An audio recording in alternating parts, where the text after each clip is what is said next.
HiSec Buyback offers a 90% JITA anywhere in HiSec. Simply go to hisec.evebuyback.com, appraise your items, create a contract, and get paid quickly.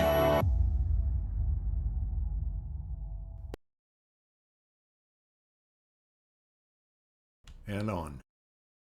Good evening, everyone. Welcome to Talking Stations for Thursday, November the 4th. The big topic for tonight is going to be the Alliance Tournament. We're going to get to that, have a few guests on tonight. We'll start with the ever handsome Richman. Say hi, Rich.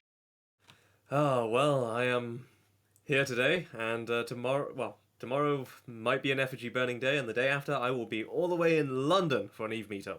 Ah, very fun. We have the ever joyful and pleasant Rahne. Hello, how are you? Hey, everyone. And we have our special guest, BBPxD. I think that's Black Bart Pirate, I believe. Say hello. Yep, you got it right. And that is me, and hello. All right, and we got the Bison himself, Nick Bison, in the background doing some engineering. Come to save the day, we didn't have an engineer, so I was moments away from throwing in the towel, but Nick saved the day. Way to go, Nick. All right, appreciate it. Yeah, thank you. Not that I don't want to be with the audience tonight, but got shit to do in real life. But hey, you know what? Now we're talking about Eve. Now we're talking about Alliance Tournament in a bit. But let's start out with, there were some patch notes. A quick patch yesterday. I want to just quickly go through that. I don't think it was covered yesterday. So there was a quick user interface update where they added a button in the Neocom in the redeeming queue to make accessing the New Eden store easier, where you can buy all your skins and all the fun stuff. In gameplay, they fixed an issue that allowed for mutated drones to be launched beyond the maximum bandwidth limit. So that probably made a few people's day go, what happened? How come I can't launch those 14 drones anymore? Yes, it did, Rundle. We encountered a funny issue where I believe Rattlesnakes could launch another heavy drone, and Gilas could launch 3 drones, and that was whoops, right? Experience. A little bit too much, right? So yeah, for sure. Anyway, so a few people found out the hard way that was fixed yesterday, I'm sure. And that was, of course, to support that, they updated the meta level attribute of those mutated drones and the modules to 10 to match the Abyssal modules. So that was obviously in combination to fix that small problem. So anyways, real quick there on the patch notes. So if you were wondering why your drones weren't working, the mutated drones, now you know. All right, FanFest. The other big thing that happened today before we get to the tournament was CCP decided, hey, we can do FanFest. So it's been all over, Twitter. TIS actually had a number of the CCP people on in a live stream earlier today. You can catch that, look for that if you're poking around Twitch, or maybe coming up soon here when we publish it to YouTube. So they covered that. May 6th and 7th in Iceland, tickets start at $150. Flights probably slightly more. There's going to be, presentations and hanging out with the devs and the party and all those standard things. I guess they're going to have some COVID compliance stuff in here. Anyways, the eveonline.com/fanfest has all the information. Go there and take a look at it. We'll probably cover this in a little more depth. Like I said, there was the TIS live stream earlier with the CCP representatives. That should have a ton of information. Anyway, so yay, FanFest. I'm not sure if I'm going. Rich, Rahne, Yes. You guys are going to do it? Yes, 100%. Black Bart? That's a possibility. I'm going to try. I've never been, and I've always wanted to go. And unfortunately, the first time that I actually had the time to go happened to be last year, which, so I'm kind of hoping, fingers crossed.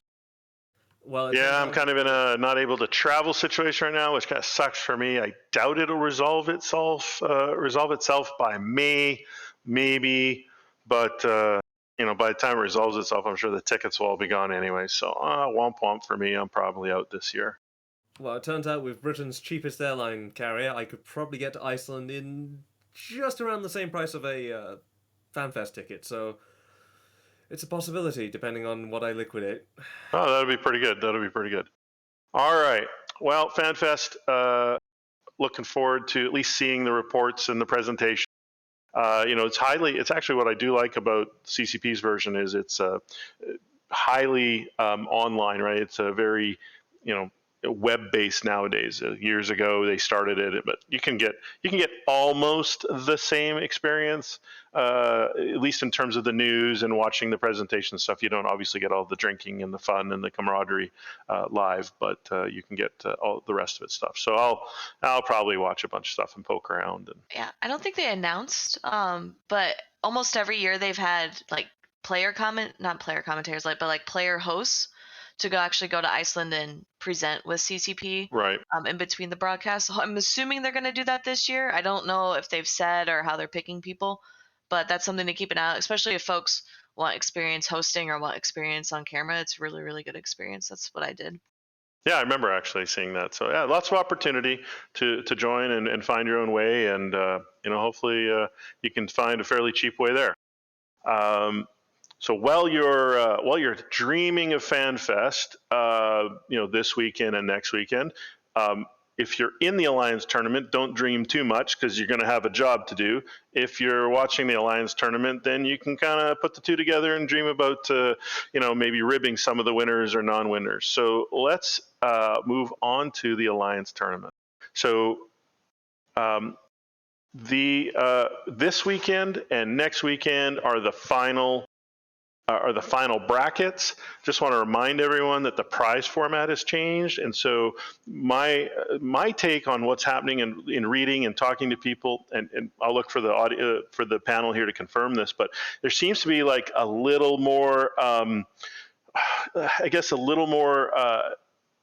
interest in doing better and trying to get into the 16, because the top 16 teams at least get some loot this time, where it used to be just the top 4. And so if you were like, in that top set of brackets, it was like, look, we barely just scraped by. We probably don't. I mean, no one ever says this, but I don't have a great chance of beating the guys who are just kicking ass across the first rounds of the tournament. But people are like very hyped, like, hey, we have a real chance. We have a real chance of getting farther in the standings. We have a real chance of getting a bunch of these pretty cool prize formats. That's the way I'm taking it. Let's kind of start there for the people here on the. Yeah. So Rahne.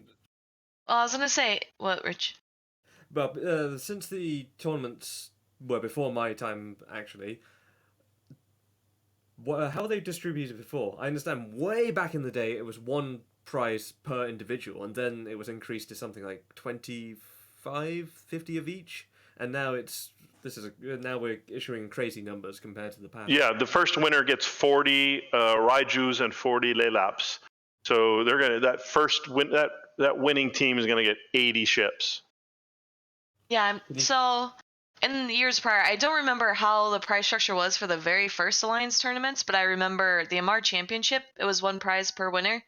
So that was where you only had like 4 golden magnates or 2 golden magnates or some extremely low number. And then same with the prize ship battleships. There were only like 4 or 5 in existence, like a very low number. And so a handful died, and then a handful are kind of sold off to collectors. And then they upped it to 50 for each prize ship. So 50 frigates, 50 cruisers, and that was to the top 2 teams. So first place got the cruisers, second place got the frigates, and almost always there was some sort of collaboration of, hey, we'll trade you, like the cruisers would then trade for the frigates just by default, just to kind of spread out the prizes amongst the teams who got the top 2, because they were able to control that market. And then CCP expanded it to the top 4, and it was still 50-50. So I think first place got like 25, and then it dwindled from there, for like fourth place only got 2 or 3, maybe 4 max. Bart can probably confirm that. But now CCP is looking to expand it further. So in tournaments prior, all top 16 would get you is a guaranteed slot in the next tournament. And now what it gets you is potentially, and I don't know if CCP's confirmed this, but potentially a spot in the next Alliance tournament, because they said there's going to be more tournaments, and then an actual prize ship. So those prize ships can sell from anywhere between 100 billion to over 500 billion, depending on the stats. We don't know the stats yet. We know what the ships look like and kind of their general role, so the Hick and the attack frigate. So, but that's really all we know for now. Yeah, I think CCP Aurora has pretty much hinted that they're both going to be disgustingly overpowered. and for their role. So it's a super Garmer and a super Orthrus basically. And I think she hinted that the Orthrus is going to be something like it's a Hick Orthrus, so it's going to have, I believe she said, the longest scramble range of any ship in the game, period. So, but still has the same movement speed. So they're going to be really good. The big thing is this year, I want to say it's like 140 of each ship is going to be distributed one way or another. That's right. Obviously, if you win first place, you get 40-40. But yeah, even top 16, you get 2 and 2, which is kind of huge. Which last 3 or 4 tournaments, if you got top 4, you got 3 and 3. So it's a huge difference. I think it's really, really good both for us getting more interest in the tournament, because I can't think of the number of people that I've heard say, well, I joined the tournament, but like, I don't think we could do better than like top 32, maybe top 16. Well, it's like, well, now if you do top 16, you're getting some really serious stuff. I mean, obviously we have no idea how much this is going to cost for each ship, because, the market is determined by the players, but I very much doubt any of these ships are going to be going for less than 100 billion. So even if you don't want to take them out yourself, getting top 16, tentatively saying you made 400 billion-esque. Yeah, it's not chicken. That's what I'm hearing exactly. So you guys are confirming that. That's exactly even the chatter around our alliance. We didn't get. I don't believe we got into the top 16, if I understand correctly. But still, I mean, part of it going in was, hey, there's like some real scratch on the line here. There's some real opportunity to make some ISK or some ships or whatever, however you want to divide it up. And I think it was a good step by CCP to kind of boost some interest, because you're absolutely right. It was just last time it was just the top 4, and the numbers that you got were very low. And so they've expanded that by 12 additional teams, right? By going from 4 to 16. That's a lot of people playing. That's a lot of additional people. And like you said, if it's 100 bill a ship, you just made your alliance 400 bill, which is, you just bought your alliance a keep star or 2, right? I mean, there's lots of ways you could look at it, right? Yeah, or you could look at it that you gave yourself lots of money and your alliance can go pound sand. I'm just saying there's options here. Right. Like, let's be real. Some of the traditionally top teams, which I guess we'll probably talk about at some point, like their team is their alliance. So you both have the opportunity, like you said, where some of the alliances, I'm sure they're going to be like, hey, we funded you to get into the tournaments, therefore we're expecting a cut, in which case, yes, if you do good, you're going to be helping your alliance out. Some of these alliances are like 20 people and they all play for the AT. So if they do good, I mean, we're talking like literally trillions of ISK being put in the hands of individuals, which is also pretty cool. I mean, that's what EVE's about, Absolutely. right? Depending on your play style, you can do what you got to do. Now, these ships, do you reckon this 140 ship format is going to stay the same in the future tournaments? I don't know if I would say 140 even, but I would say I would definitely expect more than 50. And CCP pointed out in the past, or actually Aurora said in the tournament dev blog, she said we may see return of some Alliance tournament ships, but for this tournament they're new. And I think, I'm trying to remember if she said for the next one they might be new too, if they're going to start recycling them. But that's another thing to know, is that many of these ships, like you win them and you're like, oh my god, I have so much money, and then you either keep the ship or you just sell it because you're too afraid to undock because it's, 1 of 50 or 1 of 4, some of these really small numbers of like unique ships. Whereas now it's like, okay, there's 140, so if you and your friends want to go fly around with your tournament ships, then it's no big deal if you die. Like, yeah, it's not infinite like many other things in the game, but you can at least fly it, lose it, and then buy one from another active player versus trying to find a collector or somebody who still has it. And so that's another thing. I'm hoping CCP has more, especially with like player run tournaments. It'd be really nice if we could get like uniques or something crazy with player run tournaments, but I feel like that would be abused or something, you players. But just anything to help, inject more fun into the game by people doing some crazy stuff. I reckon, well, there is one man who's going to have another job hunting down all 140 of these ships. Von Hall's going to have I don't want to say field day, that's a lot of work. If he's going to try and buy them all, yeah. Don't kill them, he kills them. But so someone like him or other hunters can have more fun now, because it's like, oh, instead of just like watching all these like Z kills and maybe one shows up every 3 months, it's like now they potentially will have more targets. Players, especially new players, or people who aren't excited in the game anymore, can see them Maybe people, scams. People like to scam them too. Well, for some people would think this is hugely unfair. They get into a tournament, fight a few matches, and now they come out richer than anybody. But for the top teams, how many hours of practice and Over theory 1,000 crafting? easy. Oh, theory crafting? Maybe not, but easily over 1,000. We did the math once with one of the top teams one year, and it turns out if they were Roracle mining with a single Roracle, they would have made more money than they would have winning the AT. In a per hour, right? Yeah, like ISK per hour. Is per dedicated. hour, right? Well, let's talk about some of those top teams, right? Because the way that the structure works on Saturday here, a couple days away, November the 6th, there's going to be the lower tiers. So what you got to look at is that the top 8 teams got they got a bye into the semifinals or the preliminary finals. So Goon Swarm Federation, Forsaken Empire, the Network, Darkside, Vidro Reloaded, Local is Primary, Boundary Experts, and Templates Calcif, they all get a bye to later on in the day where they get to play the winners of matches 1 through 8 earlier on.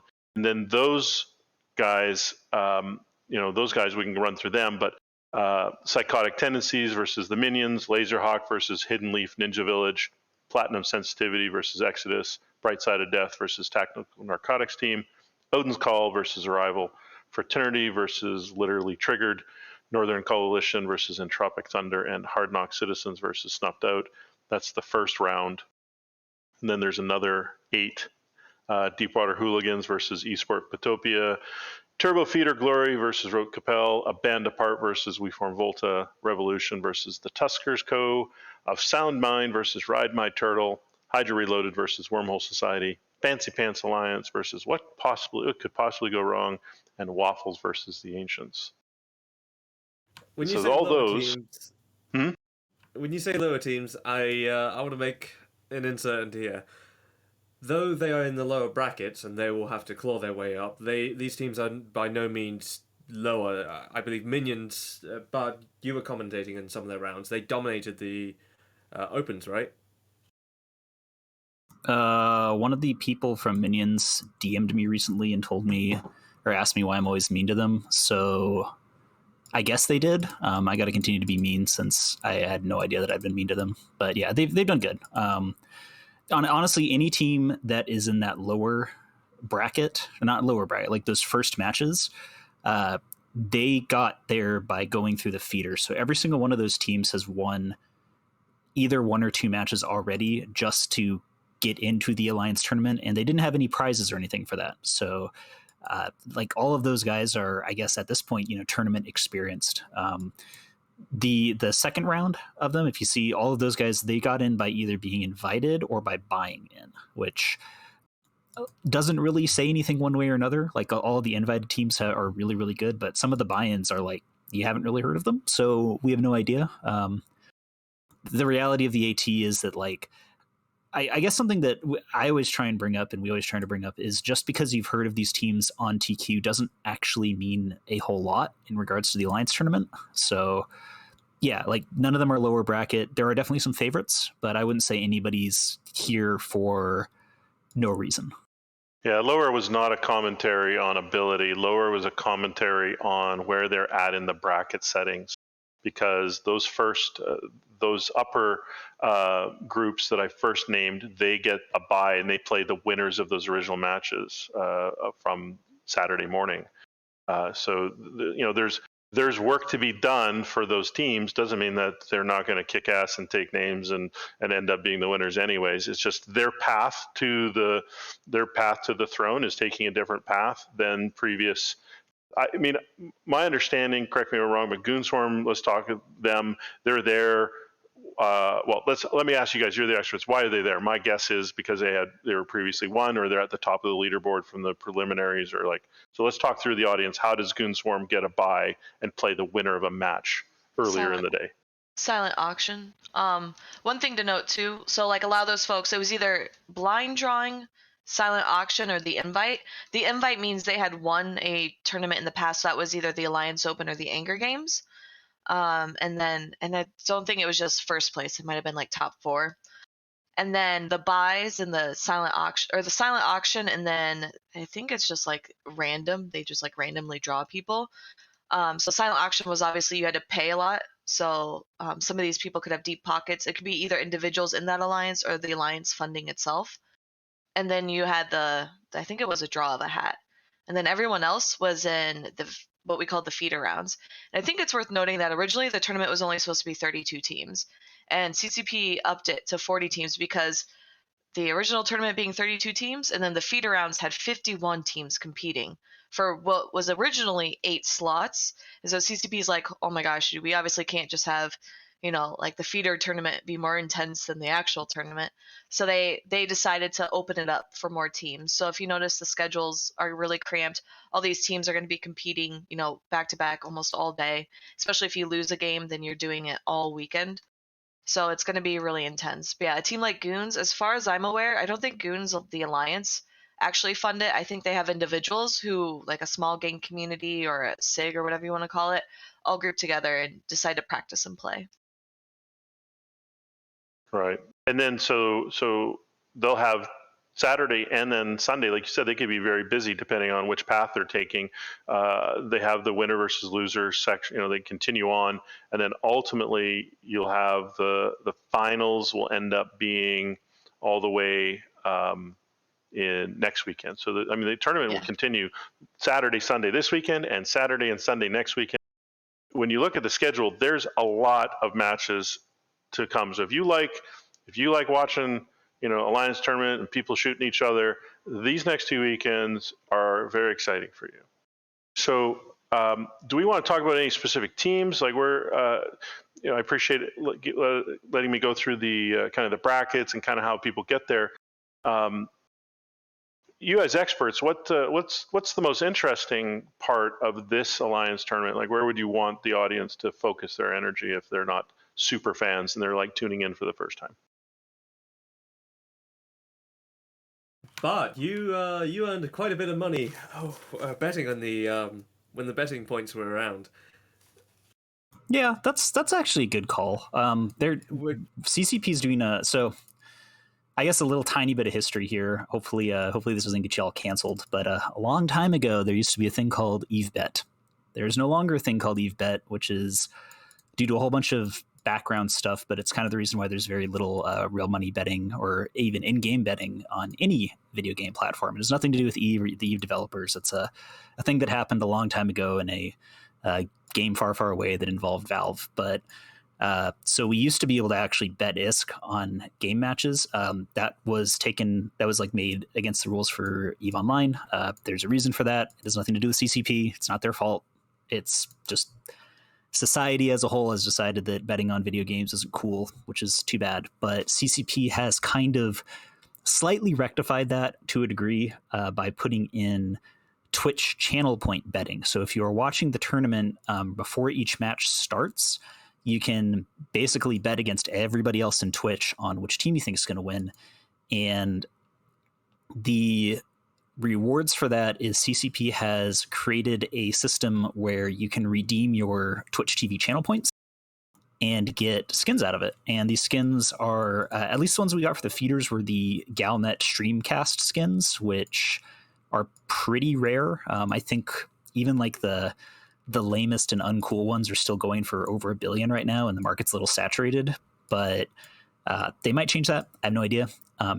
It does allow you to do betting on matches and make some ISK off of it. So if you're good at predicting the matches, you can, pull billions, maybe even tens of billions. I think we're pulling up a couple of them right now. Yeah. So like you see there, the Golem Streamcast skins are going for like 4 billion ISK apiece right now. I think I got like a Prowler one, which I don't even know if anyone's ever going to want it, but yeah, you should, if you want to make some money and see some interesting internet spaceship games, betting on teams is always fun. Obviously, if you have a little bit of knowledge about what teams are good and what teams aren't, that will help your betting. We did do a show about a week ago, I think. Even T did like an unofficial tier list stream. I'm not going to say that that's correct or incorrect in any way, shape, or form. We're probably totally wrong on it, but if you're like, I have no idea who any of these teams are, then that could be a place to start. Bart, which match are you most looking forward to then for just in general, just to see the competitiveness? Everything with Hydra in it. And Okay. Templars. Like, basically, I like to see the ones that people think of as the team favorites. Again, I don't want to like go super hard and analyze every single team because like it took us like 4 hours to do that last week. But there are a couple teams that have been like consistently top tier over the years. Some of them even over the decades now. EVE is a very old game. So I really want to see like Hydra Reloaded, Templars, Tuskers, those guys. I love seeing what they do. They always bring out kind of weird, wacky things, or they just play really, really well. So, but that's kind of what I'm interested in personally. I like watching everybody's matches, but I want to see the really top tier guys. You know, there's some of it is me wanting to watch them feed. So I'll say that too. I'm pretty aligned with that as well. I think Vidra's the other one. Hydra, Vidra are both pretty good. They were top 2 the last couple tournaments. Templars, I always feel like is supposed to be that underdog. Like they've won tournaments, but never an alliance tournament. And so I'm really, really excited to see if they are like that sort of underdog coming in. Like everyone kind of expects them to win, but not really because some of these other teams are so good. Oh, yours suck. I'm waiting for these really early matches. I think Minions versus Tissue. I think Minions has fought their way here. I'm interested in how they do. We've seen Baltram's group also claw their way here. Platinum Sensitivity is led by the esteemed Mark Bridges. I think so, at least. There's a ton of good matches in the earlier brackets. You're just totally dismissing them. You're only interested in Hydra. Frankly, I'm shocked. I'm ashamed to hear this. I mean, some of these teams, right? Like Laserhawks got was 3rd place, I think, one year. Northern Coalition was 4th place for a couple years. So some of these teams have like a seasoned history, but I'm not sure if I want to like, I don't know, spend time analyzing that because at the same time, it's been over 2 years since the last Alliance tournament. So a lot of people have shifted. You know, people's skills could have gotten old or something like that. But I am really interested to see some of these. We also saw an old group literally triggered. They pulled off some to me rather surprising upset wins during the opens. So I'm curious to how they do up on this bigger stage, especially against the bigger boys. Yeah, I mean that's a good point too. Is there's so the Even T channel, which I don't know if you guys want to link that or not, but we did do about 6 Saturdays, I won't say weekends, like 6 Saturdays of open practices, quote unquote, which turned into its kind of own little miniature tournament. So there's a lot of matches there if you want to kind of see some of these teams. It's interesting stuff, yeah. Like the reality is you don't really know though until we see things. Traditionally in the Alliance tournament, there's been a meta when it goes in, and then there's been a meta that wins, and they aren't the same. Like I can't think of a single time they were ever the same. So, you know, so what should we be looking at going in? Like what sort of comp? What's the dollars to donuts? Most of the teams are going to bring blah. What would we see? Actually, Bart, you go. I've been out of the meta. I don't necessarily know if I'm 100% right on this, but I have a decent idea. Just from what we've seen over the last about 2 months or so, plus everyone's practices, and the big thing about the tournament is that so every single ship has a certain point cost, right? And you have a total of 100 points. So generally, like the bigger or the more like high tech or powerful the ship is, the more points it's going to cost. Like a frigate might cost 2 to 3 points. A battleship might cost 17 to 25, depending on if it's a T1 battleship, a Navy battleship, a pirate battleship.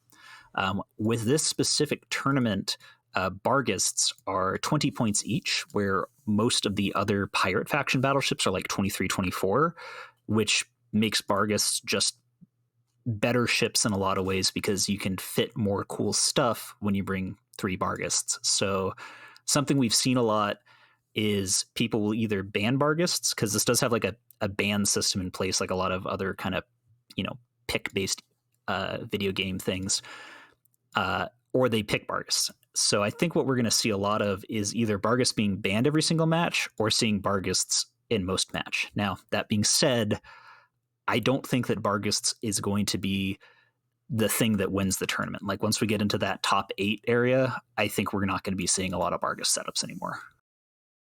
Yeah. Part of what Bart's talking about too is so everyone kind of has their own meta when they, so they theory craft, they practice, they watch open practices or they hear through the grapevine of, comps people are using. So they bring those week 1. And then the if you really want to win, you keep your best comp secret until weekend 2. Because what happens weekend 2 is maybe you use it Saturday, and if you don't, you use it Sunday, and then there's 0 chance your enemy can theory craft against you.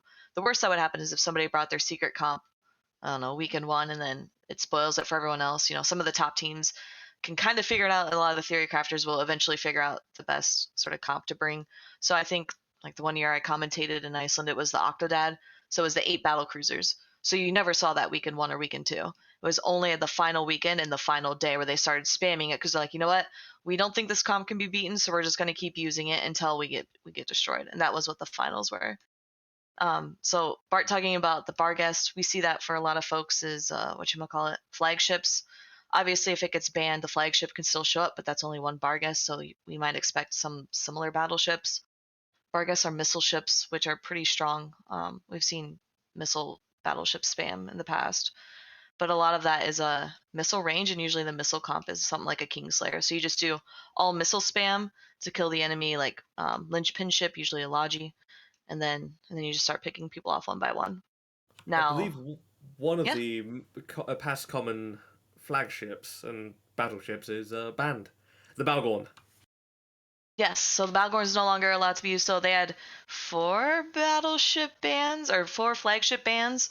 So that was the Balgorn, I want to say Widow, the Leshak, and then there was one more. I want to say Armageddon. No, you can't. The Nestor's just straight up banned. You're not allowed to bring Nestors in the tournament. Period. I think it's like the only ship. It's not the only ship, but it's like the only ship that I can think of that is banned that you might actually take with you as well. It's like Nestors and mining barges, because something about Nestors, the Nestor kind of makes sense. Yeah, you can refit. You can also like do cap transfers and all sorts of weird things. The mining barge one, I've always been kind of like, what is it about the mining barge? Is it the skiff? Is the skiff so powerful? Is it actually the best ship in the entire game? I don't know, but you can't bring it, so it doesn't matter. Interesting. One of you guys walk the audience, listeners maybe who are like just listen to this ban system? What's a ban system? Can someone walk us through the mechanics of that? Like in League of Legends, you pick your champs and then you ban enemy champs. It's like that. No, I'm kidding. So this was before League, I'm pretty sure. I actually don't know when League started. But so what happens is, so they've kind of changed it up this year. I think it's 3 bans each, and then they have what's called duplicate bans. So as a player, you'll get a conversation from CCP. They'll say, hey, what are your banned ships? You have 2 minutes, go. And you say your 3 ships in like a DM, and then they'll tell you, hey, here's the full roster of banned ships. So it's either 6 ships or it'll be less than 6, meaning there are duplicates. And if there are duplicates, you get another vote for those duplicates. So if both teams ban a Leshak, then you get an extra ban. So a potential of, I believe, 9 ships fully banned. And so that happens before anyone picks their ships. And so, that's per match, right? Yes. Right. And I think it gets a little more complicated once you get into the finals and whatnot. But for each match is a best of 1. That's the approach. The nice thing is, and I don't know how much folks back home know, but the tournament tools in the past have been really clunky and cumbersome to use. And this time around, as far as I'm aware, they're not going to mess with the tools. We've seen issues with that in the past where like it's not like you don't really notice it as much of like a pop-up as you would a conversation or an IM in game. And then additionally, it has literally every ship listed, and this includes ships that no longer exist. So some of the ships where they had the skin name in it. And so you as a player having 2 minutes with this timer screaming at you, and you're super stressful because if you screw it up, it's all over for your team. It's a lot easier to manage this time around. Well, that's good. And the arena is the standard arena, right? I mean, can one of you guys give us rough dimensions, and because there's all different play styles. If it's super compact, kiting and distance stuff is not a big problem. But I know the arena isn't ginormous either.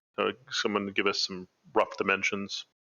Yeah, it's a 125 kilometer radius sphere. So and then in the middle, and then about like 90 kilometers diagonal in a cube formation, there's also micro jump units. So right in the center of it, there's a micro jump unit. All around the edges, there's micro jump units. And then if you leave this 125 kilometer radius sphere, you instantly get blown up. There's no like warning. There's no, hey, you've been out of it for 5 seconds. You should probably turn around. It just instantly deletes you as soon as you cross 125. There's some weird stuff about it. Because it's a sphere, you can't just like burn in a straight direction going as fast as you can and no one can ever catch up to you. In theory, if all of your ships are about the same speed and you pilot well, you can eventually catch someone. That being said, kiting definitely has a place in the meta. It's a different kind of kiting than what you're going to see on TQ. Like you're not going to see, a snaked up, linked up nano ship just flying at 5K a second. Like you can't use snakes. You can't use any of those. You can use links, but people don't really go too crazy on, trying to make a ship go as fast as possible.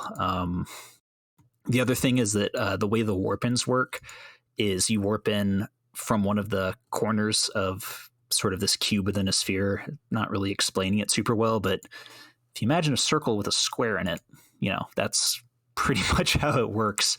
And you pick a warp in between 0 to 50. So no team can ever start like 125, like at the very edge of the sphere. Like you can't start 125 kilometers off the other guy and be like, haha, we brought all artillery or railguns and you can't hit us for 30 seconds. You start kind of close to each other no matter what. But at the same time, you can totally be kited. I mean, we've seen it a lot. That's one of the powers of that Bargus thing we were talking earlier, is that Bargus kite pretty well for a battleship. So the times I've watched, I mean, I see, for me, I've never participated in the AT. I've never even gone through the training or anything, but I watch occasionally. And what I see is I really do see a large variety of techniques. Some build their comp and their meta to get up close and brawl. Some do this kind of modified kiting. Some split. Some do, there's all sorts of things. At least the last time I watched. Is it kind of coalescing on a certain technique, or will someone who tunes in this weekend see all sorts of stuff? I expect you'll see all sorts of stuff. It's never truly rock, paper, scissors, but in general, you can kind of end up getting sort of like counters to each other, I guess. Like I wouldn't say it's ever rock, paper, scissors where it's like kiting beats brawling beats damage protection beats kiting, right? Like that's about as close as you can get. But, depending on how your brawling setup is, depending on how your kiting setup is, you can generally put everything into those three categories. Like you have kite setups, you have brawl setups, and then you have like long range damage projection setups. That's kind of my read on it. Obviously there's nuances within that. Like if I'm kiting, but I have blackbirds, am I really a kiting setup now, or am I an ECM setup that's jamming you out so you can't do anything? But you'll probably see something like if you've never seen this before and you're trying to figure it out and you like have a general idea of what Eve spaceships are, like you're like, oh, I know that Feroxes shoot far, and you see a bunch of Feroxes and you're like, I see Feroxes and Eagles on grid. You can probably guess that they're most likely some kind of long range damage projection setup made to counter a kiting setup. Whether or not it's going to work or not, you'll see in the match. I'm not saying that Feroxes and Eagles is a good setup, but I'm saying it's something you could see. I think there are some fits or setups I think call the cookie cutter. There would be those Nighthawks and Lokis. I've seen those those are really popular. But then, I mean, in some of the matches, we've seen people just pull out, I guess, Minmatar rush setups. Just everybody charges in Minmatar ships, and they try to clear the match and finish it as soon as possible. Well, Nighthawk Loki is a Minmatar rush. It just doesn't have Minmatar ships in it. It's kind of weird, and I'm hoping that I'm going to personally try not to do this, but we'll see what happens during the actual tournament. But there's setups that people used to have names for back in the day, and the reality is that these setups haven't been viable for like 6 or 7 years. So I don't like it when people say them and be like, oh, it's a Minmatar rush. It's like, well, no, it's a rush that happens to have Minmatar ships. But the Minmatar rush nowadays is Nighthawks Lokis, which is not Minmatar. So why not just call it a shield rush, which is what I prefer. Is like, call it a shield rush, call it an ECM control, call it a battle cruiser rush. Don't call it like, Purple Mistress or Octodad or, Sun Tzu's Last Revenge or whatever. Like, all of these are real names. These are real names people call their comps. Some And it's teams like, used to use it after like Dota champions or whatever. yeah. Like they would just make shit up, just add it. Yeah, it's like, oh, this is Juggernaut, Juggernaut Wisp or Juggernaut IO bot lane, and you're like, bro, you're playing Eve Online. Is it meant to confuse people in the whole tournament spying scene? Well, Yeah, it's yeah. not, it's Part that of it. to a degree, but I think a lot of it is like, it's from a days past when people were on, like Fail Heap Challenge, which is a forum that probably 3% of Eve players still know what it is.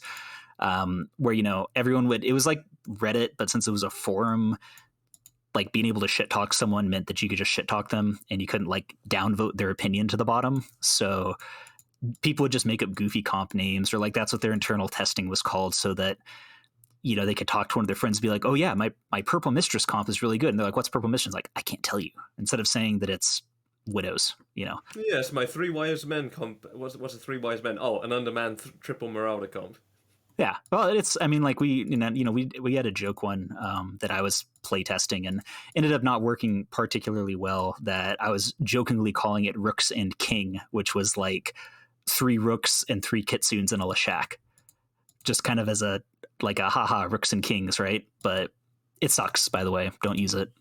It had a lot of ECM though, and it made people annoyed. So yeah, that's the thing is, I feel like as a layman, as somebody who isn't into the tournament scene, you got rushes, which is like fast, close range, high DPS.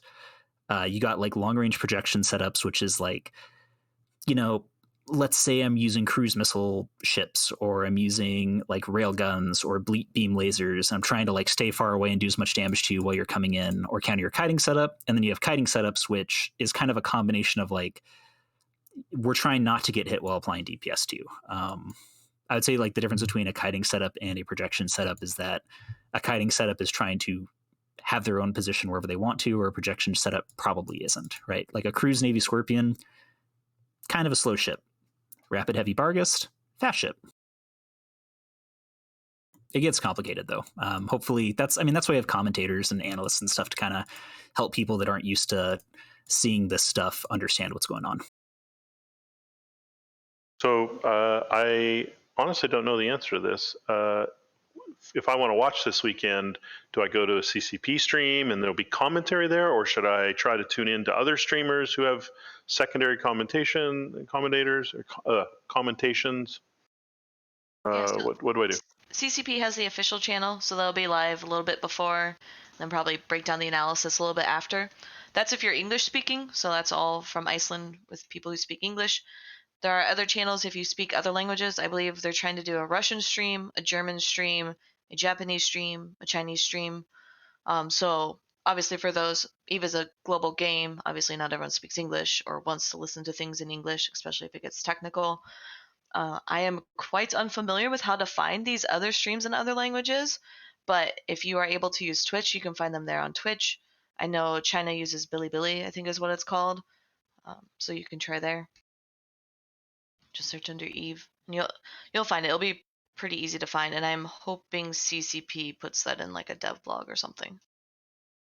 Yeah, from what I understand, it's going to be pinged out. Like I know the main tournament will be pinged out, and it will be on the CCP stream. But I believe there's like, just from what I've been able to read and sort of like the back end chatter of people organizing stuff, it seems like we're trying to do a really, really good job of making sure that the people that don't speak English, or maybe English is their second language or their third language, or they just don't want to listen to us, have another option. So it sounds like accessibility is going to be pretty high, at least on the language front, which is a good thing. That's good. So we got Space Gator anticipating my next questions. It's almost like we share a brain sometimes, Gator. So I was going to go next. Okay, so what generally wins the AT tournament? Gator asked it pretty directly, right? Is it a good FC and a team who can overcome, bad ship setups or bad fleet comps? Like, what is it? Just good FC and team and whatever ships, or is it meta game, we picked all the right ships, and our FC is just average. I What think normally wins the AT tournament? I think The it Alliance depends. I would very rarely say there's a FC. There may be a primary shot caller, but in terms of a tournament, it's only 10 people. And if you want everyone communicating constantly, maybe not constantly is the right word, but consistently. So like you want people calling things out when they see it, an enemy being out of position, or they get out of position on accident, or, enemy makes a mistake, they make a mistake. Logi calling things out, people calling E-War, and if E-War is working, heats, damage, etc.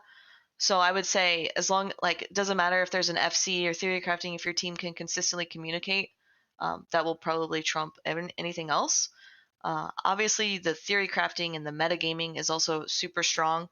So if you know what your enemy is going to bring and you have like a couple griffins and you just jam them out the whole time, that obviously trumps any sort of communication. But that's also very difficult to do and takes a lot of effort, and is a bit more difficult to do now with the way things work on Thunderdome versus how it has been in the past. There also are teams, not to discredit teams, but there are teams where they fly under an FC. Everyone, may not have the greatest piloting skills, so they just anchor on the FC and he'll broadcast things and they just click and shoot what he tells them to. And sometimes it pays off and sometimes he flies them out of the arena. No offense to CCP Swift because he did that one year. But I mean, it all varies, right? But I think the biggest thing with these teams is all communication, like almost like in any sport. Yeah, a little bit of luck also, right? I mean, you picked the right, a little bit of luck that you got your meta right, that you did your scouting right, a little bit of luck that shit, we just picked the right comp, and the warp ins and the ship where we landed, and this one was a little bit closer than the other, and a little bit of luck on the pilot error. Obviously, luck plays a part, but that can all be minimized, what it sounds like, by just overall team communication. Yeah.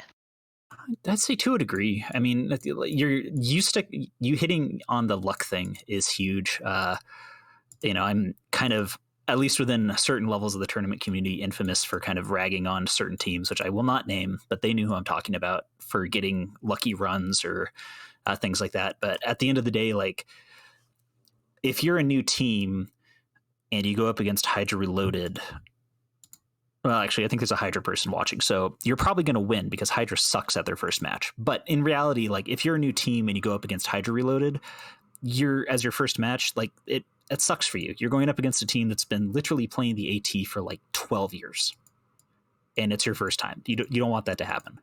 So there is some luck of the draw where just the bracket alone can be the difference of you getting 0-2'd out, or making it top 8, top 4.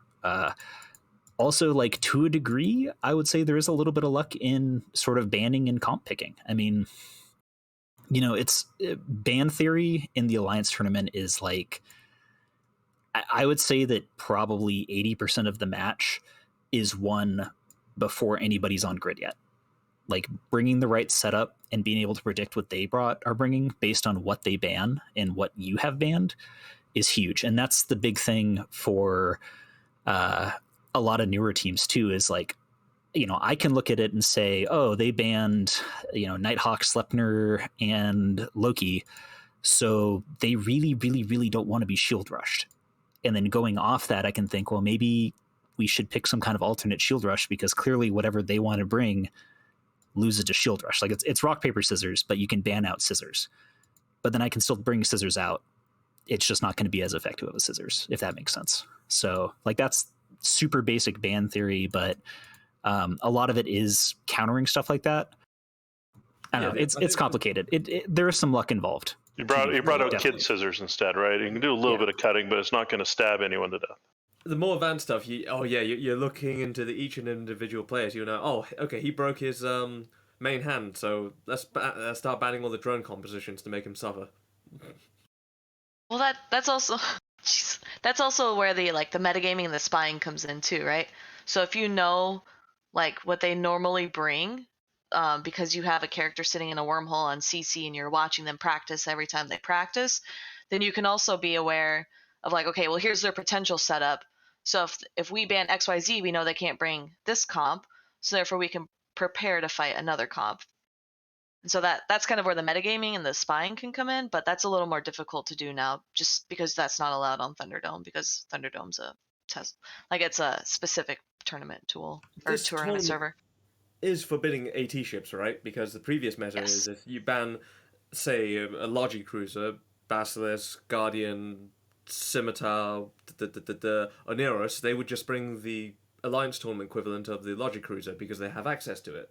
But in this one, there's no AT ships. You can't have a pedigree grandfathered advantage. Yeah, that's also part of like what Bart was talking about. So let's say you have no idea, like you're going up against a team, you've never seen them practice, you honestly don't even really know who their pilots are. One of the defaults you can do is just ban all of like a Logi cruiser. So you ban like Oneros, Guardian, and the Zarm. So they they can't bring T2 Logi, T2 armor Logi. So you can say, okay, so we either know we can beat an armor Logi or we can prepare for a shield setup. And that's assuming they obviously bring a comp with Logi because not all comps use Logis. But that's another thing that you can do. And also another thing why I'm begging CCP to have more shield cruisers or shield Logi because you don't have any right now, or it's uneven right now. Okay, so I think we had a good discussion. I want to wrap up a little bit. Seeing the preliminaries, is there anything that you guys are like, CCP, you still got to fix this, or still not happy with this? Is there anything that's sticking out like, and that's got to get fixed? Are we like legally allowed to say that under contract at Rahne? I don't know. Yeah. As long as you're not breaking NDA. But you mean in terms of the tournament, right, Rundle? Yeah, I mean in terms of the tournament, right? Well, you're watching the tournament, you've been watching the preliminaries, you expect like, man, I just know that this one thing about the tournament is still going to suck. They need to fix it. The insta death or at 125, maybe there's a 5-kilometer warning or something. I don't know. Maybe they got to fix that or some shit like that. Who knows? I don't know. I guess I have two things, which, one of them is going to be definitely like going very much against the CCP rule set with this specific run. I'm getting DM'd by a bunch of people right now. Actually, they're like, no, say this. So I don't like the flagship rules this round, and it's not so much necessarily just the flagship rules. It's not necessarily the module rules. It's that CCP chose to basically double down and like double ban out more or less almost every single armor flagship. Like I hate to say that because it doesn't really seem that fair to say, but so previously what we used to see is a lot of Balgorn flagships. And the reason why is because if you put officer mods on a Balgorn becomes very good. It's kind of a shocker to say, right? But hey, officer modded Balgorns are strong. In case anyone didn't know that, now you do. So I understand to a degree why CCP was like, hey, maybe we should ban Balgorns. But the thing is that people were flying like flagship Leshaks, flagship Balgorns, flagship Tempest fleet issues, flagship Typhoon fleet issues. There was some degree of variation. We had like flagship Armageddons and stuff. So I don't think that like I get banning a Balgorn out. It's like, okay, cool. We don't want to see flag Balgorns. That's totally fine. But then on top of that, CCP also banned running better than Tech 2 variants of stasis webifiers and energy neutralizers and a couple other things, but those are the big two. So not only was the Balgorn banned out, but also Officer Webs were banned and Officer Newts were banned. And I'm kind of sitting here like, maybe do one or the other. Like, I get it if you don't want to see Balgorns, but why ban out Officer Newts? Why ban out Officer Webs? And the thing is, by doing that, in my opinion only, as well as some other people's, I feel that CCP basically said, hey, you know what? Armor flagships not going to happen this year. Which, to be fair, traditionally you usually saw armor flagships. But in response, everybody's flying Bargists. I think it's like 90% of the teams have a Bargist flagship. So, I mean, if the goal was to try and like create some level of difference and different types of flagships, we have a lot of Bargist right now. So yeah. Are you saying there's not going to be any armor Bargus? I'm not going to comment on that either way, but I will say that I think that it was an interesting idea, but I would like to see, if you don't want to see Balgorns, that's fine. Ban the Balgorn. Don't both ban the web and the Newt and the Balgorn. Or if you don't want to see, people running 45 km cold officer webs on a Balgorn, ban the webs, but leave the Balgorn. You see what I mean? Like either leave the Balgorn, Yeah. or leave the webs. Don't do them both, because by doing that, they also basically banned out, like, there's no reason to bring a flag Armageddon. A lot of the armor ships, one of the powers of them is that it's like, okay, my armor flag battleship has the ability to fit an officer web and still web out to 20, 25, 30 kilometers. My armor flag battleships, traditionally, a lot of the armor flag battleships have additional high slots, so they can fit officer newts. I think they just went a little bit too heavy-handed. I totally understand the reasoning behind it. I personally don't like it. All right, good answer. Rain, do you have anything, or Rich? Where'd you go? I do not have enough experience to make a comment at all. I am hoping that the whole point betting system does return. It kind of sucked during the Open that there was no point betting system at all. I am astounded, Rich. You just said something I thought I'd never hear you say. You don't have enough experience to comment. What the fuck, Rich? You comment on everything else in this game. You can't comment on this? Well, I'm not even meant to be commenting on the gambling thing. I'm giving you a hard time. I don't even gamble, but no, that was a lot of hype. I was getting pinged in Discord. People asking me who should they bet on. Yeah. I have you know, I predicted with good odds. I beat Paul the Octopus back, if anybody remembers, boy, back then. Good stuff. All right, Rain, how about you? Yeah, I know we talked about it a little bit, but one of the things I've always wanted to see is the Nestor actually being in the tournament. And I don't know if it's just because of the fitting thing or if there's something about the balance like Bart was talking about. But like the Nestor and then the Concorde ships even, some of these ships I feel like are banned and I really don't like the reason why. And I kind of want to see them, mostly because I think a Nestor would be absolutely hilarious if you brought it as a Logi ship, and then the Marshall with as a Concorde ship, because they're extremely expensive and I don't think they'd be really good. And maybe I'm wrong, maybe they're super good in a tournament setting, but I just think it'd be fun to watch them die. Prepare for unforeseen consequences if you do that. Yeah, I will say, kind of piggybacking on that one, I don't like it when things are just straight up removed from the game in any way, shape, or form with EVE Online. Like, this game is the ultimate sandbox game. There is not a single other MMO that comes even remotely close to the ability to sandbox. Sorry if anyone here likes other MMOs. Just because you can put cat gears on your anime avatar doesn't make it more sandboxy. It makes it other things that I'm not going to say here because I've been warned before whenever I come on the show. But like, arbitrarily banning stuff from a tournament instead of figuring out some way to kind of like get around it, right? Like, okay, the Leshak's 25 points because it's so good. That's a way better option than banning the Leshak, right? Like, let's say you don't want to see a Balgorn, make the Balgorn 26 points. I don't know, like, do something cool with it. That's a way more interesting idea to me. I kind of have the same opinion in regards to getting rid of Alliance tournament ships, but I understand why they did it, because this is kind of supposed to be like the reinvigoration and the reimagining of the Alliance tournament, like bringing the Alliance tournament forward in a new EVE Online where it's previously been dominated by the same like 5 or 6 teams. I just like watching Alliance tournament ships die. So, but yeah, getting rid of things because you feel that they're overpowered, to me, seems like an easy way to, like, it's like an easy way to fix a problem that you can fix by being more creative. Yeah, I'm pretty aligned with that. I'll accept that. Those are some good suggestions.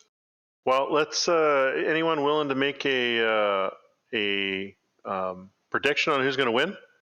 Templars. I'm so excited. I'm like, I feel like they kind of came into the scene and then they just like kind of exploded, and I'm really excited to see them. I'm not going to predict who's going to win, but I am going to lay down some truth right here. Hydra Reloaded is going to get second place again. Wow. I really hope that some of the old farts of the tournament scene do not dominate the upper echelons again. I want to see some fresh new blood up there.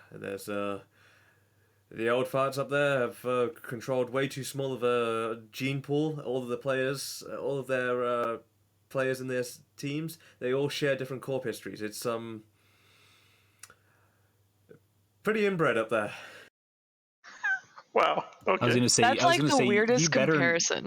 No, dude, it's totally incestuous. It's completely incestuous. Like, if you look at these teams, they are all kind of the same old guard. I mean, we have Kadesh coming back to play this year. Like, it's the same people in this group of top 4 people. I mean, if you look at it, like, people have been talking about Casper 24 and the Alliance tournament for what, like 9 or 10 years now. So Only like 2.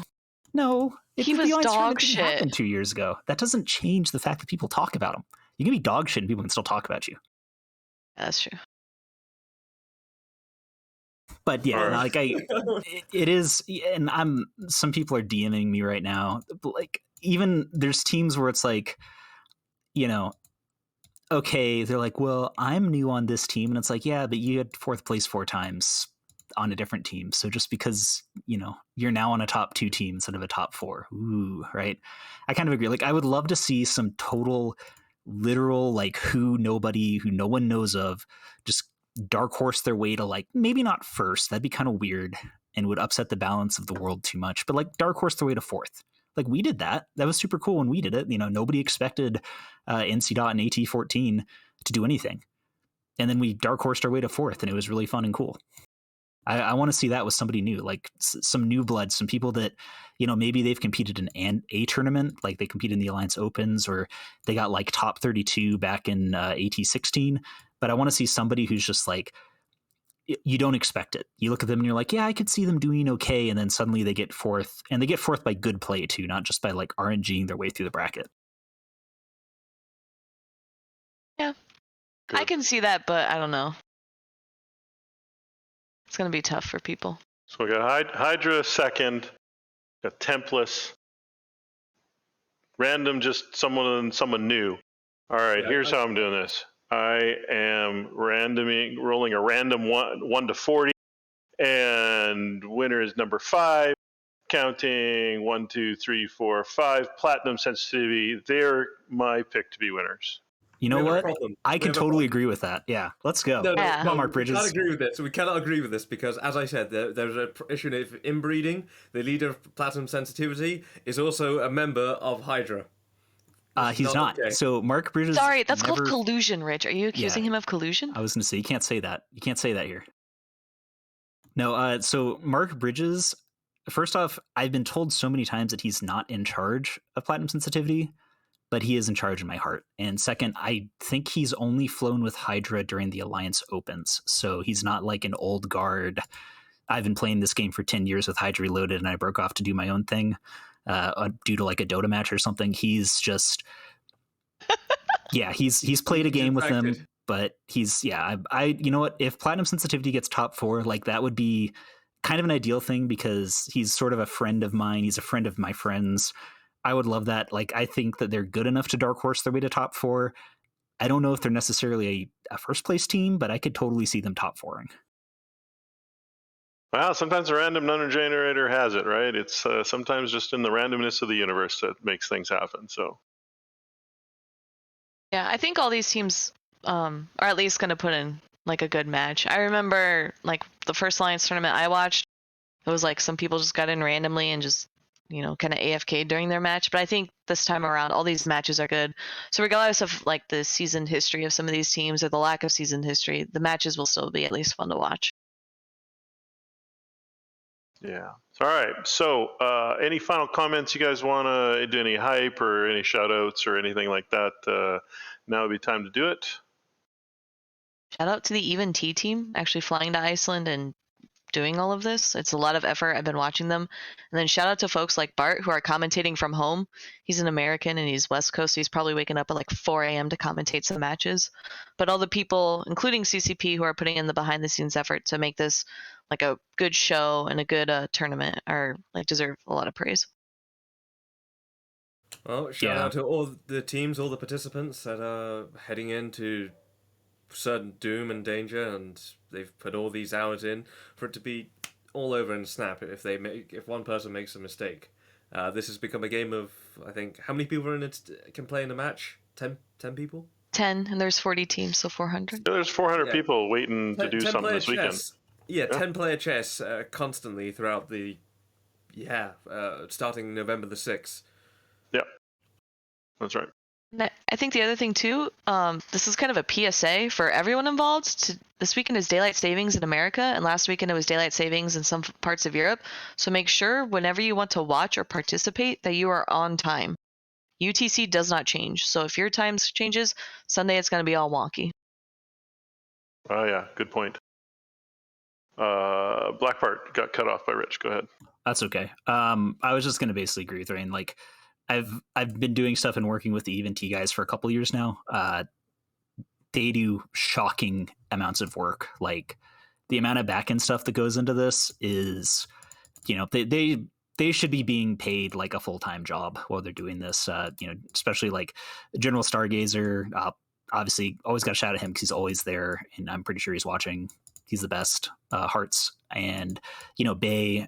All the back end people, all the referees, like crazy amounts of work. I think so far we've been very, very smooth in all the running of things. I don't actually have to do anything besides talk about spaceships and pretend I know what I'm doing, which is really easy. High levels of American confidence here.